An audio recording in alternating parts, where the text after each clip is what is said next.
Hi creators, it's Claire from Springworth and it's time for a new project, but I've already abandoned one project and come into this project. So I thought this project was going to be a quilt-as-you-go hexagons.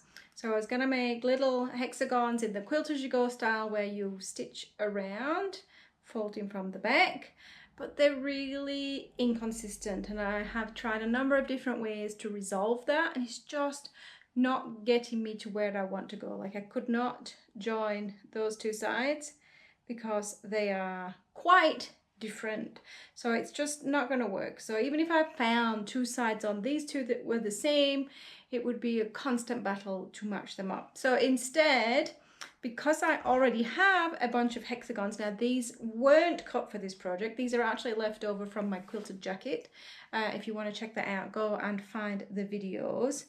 So what I'm going to do instead is a bit of a glue-basted quilt. So I'm going to just go ahead and glue-baste a bunch of these, and then I have cut the papers out myself. I'm going to go ahead and do those. So they're going to end up the 1 inch finished hexagon. And then I really need to introduce something else. So if you have seen the quilted jacket, is very much just this, like the exact same fabrics, the exact same size, because they're a 1 inch finish. So I will need to introduce something quite different, I think, to make this project feel different. Now, I love that jacket, I really do, but I don't want to make the same thing again. So I'm going to have to introduce something a little bit different. So I'm going to have to go through the stash and figure out what that is.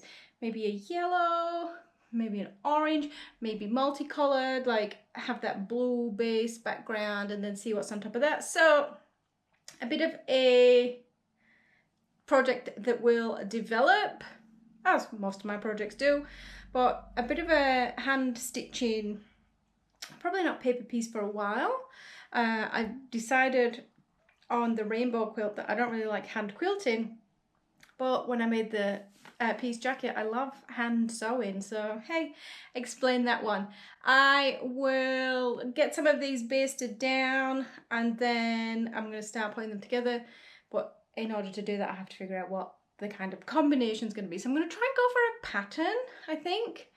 Like not just random, which is what I did last time. So I'm trying to try and make something. I'm not keen on kind of the flowers where you go around with one hexagon in the middle. So we're gonna have to try something a little bit more geometric, probably. And we'll go ahead and figure out what that is, and I will let you know what that is in the next clip. Okay, first things first, fabric reveal. So I'm gonna add this dusty blue paisley, I think that is, that you've seen before. I'm adding this purple, and I realised the planning I had in mind for the other quilt, like adding the purple was one of those, carries across to this project. This really fun, like floral in multicolours, and then I went, hey, if I'm adding florals, I have an amazing blue floral. So I think I'll add those for now and see where I get to, and I've decided I'm going to make them in bunches of 3 for now. Potentially add a 4th, so they're kind of like a diamond, but 3 is where we're going for now. So I have cracked on with some of these, and I've even taken out a row of the paisleys already.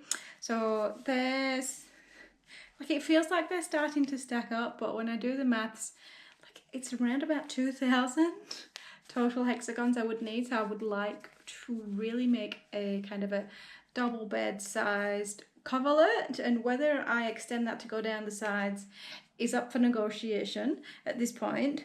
So I'm gonna just keep going making these. If I do decide I want to make this into kind of the diamond shape, it's not going to be difficult for me to add that 4th piece at the bottom. The other piece I'm going to carry through from my original plan is the quilting of this.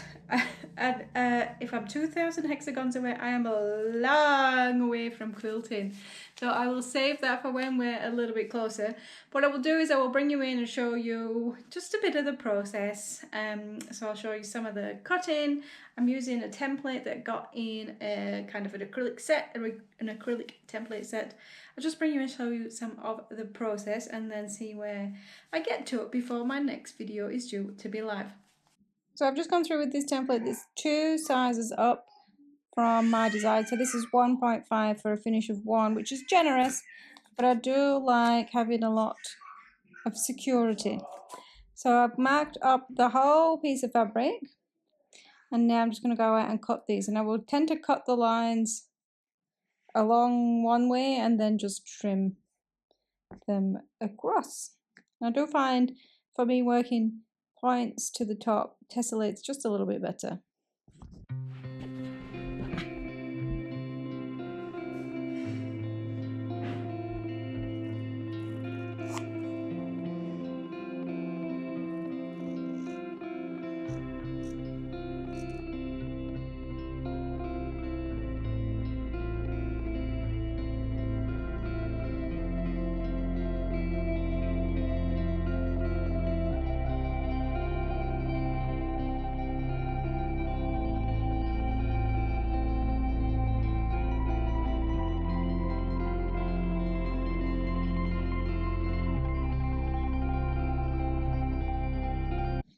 Now I have a pile. I've gone through ironed them, which is ironed off the heat erasable pen, the friction pen, and I'm going to glue on the templates that I have made. So I put a quick mark just to hold it steady,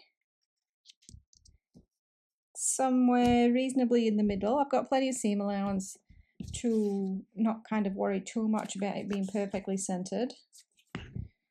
And I have the hole in the middle to help take them out.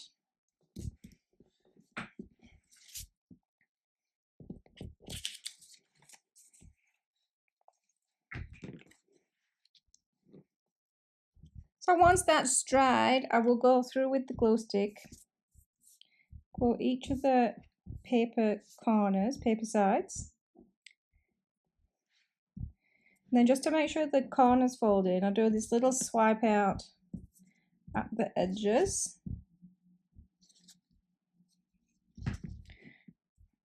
Just because this edge isn't actually going to touch the paper, so it needs some of its own glue. Now that'll stay flat. Obviously now these edges don't have any glue, so I will come in and just put a touch onto those and work around like that.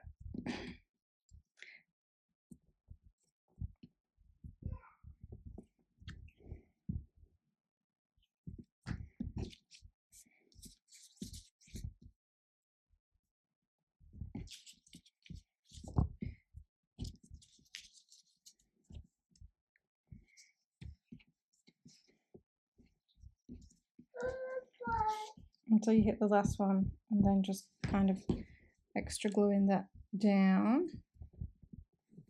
And if you do have bits that end up lifting, you can just come back with the glue, pop them down, and then I try to just press that, squash that with something, even if that happens to be a jelly roll.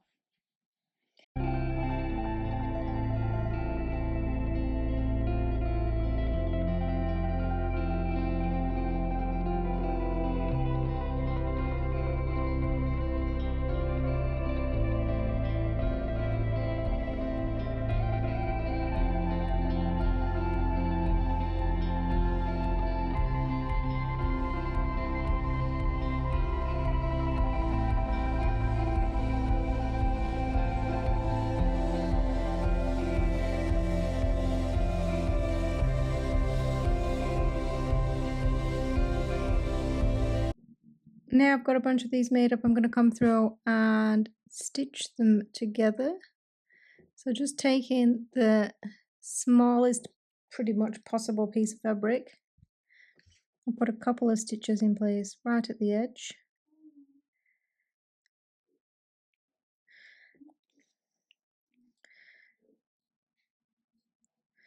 And then because you're taking such a small amount of fabric into the stitch, just keeping the stitches pretty close together.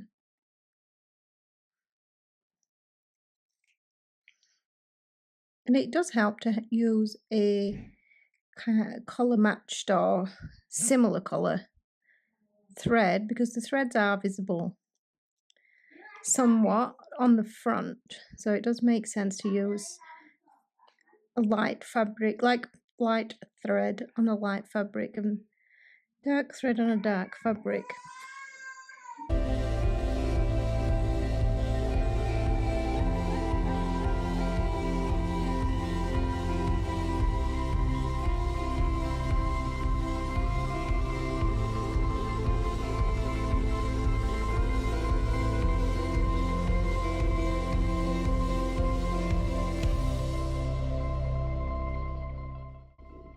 Once I reach the top of the second join, I tend to just run a bit of a slip stitch down to come back to the middle to be able to make that third join, actually going that way. And then I end up with my 3 together, my little triangle. To show you the difference the colour of the thread makes. So this is a dark grey, that's that grey. And then this is in the black. So you can definitely see the black lines much more than the grey lines. So you kind of want to get a match. Like, it doesn't have to be perfect. This is the light. I've got a light grey collar somewhere. This one is kind of a dove grey. I actually think I would switch that one out to be, I've got a light blue. Obviously black's going to work best on a dark collar. And then as it gets busier, you actually see it even less. So that's the dove grey colour. I could probably also get away with the dark grey colour on that. So working my way through those, it'll be interesting when I come to piece, say, if I came to piece these two together, what colour thread I would choose to go between those two. So I'll try to do my joins carefully. But there's definitely, it is worth, even though the stitches are only a millimetre or so each, definite difference in your colour matching. It's been just over a week and I think I've got 17 times 3 already. I have all of the purple and all of the floral cut out, and I do think I'm going to need to add in some more. So I've got the blue florals on the pale background, white background. I actually have some blue florals on like a grey background, so I'll probably introduce that. But I am powering through, if you can say that when you need 1400.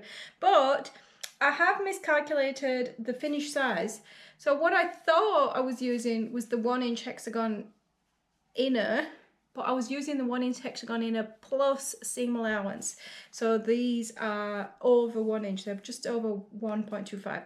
So I'm probably only going to need 1400, which is a bonus I didn't realize I was going to have. So I'll leave this project here and I will come back to you when I'm at the next stage, which is arrangement, and then piecing them all together. But that could take some time, so don't necessarily expect part 2 quickly. But if I keep this up, maybe it will be sooner rather than later. And I'm probably going to need to introduce some more fabric as well, because a couple of the purple and the florals, the coloured floral, were only like a fat quarter, so you get about 30 from them. So I don't necessarily want it to be dominated by the colours and fabrics that I used last time, so kind of these blue ones. I do want to have some new to keep it vibrant, so we'll see where we go. But there will be no fabric purchases, because 2026, remember, is the no buy year. But I don't think that should be a problem because I still have a drawer full. I'll see you next time.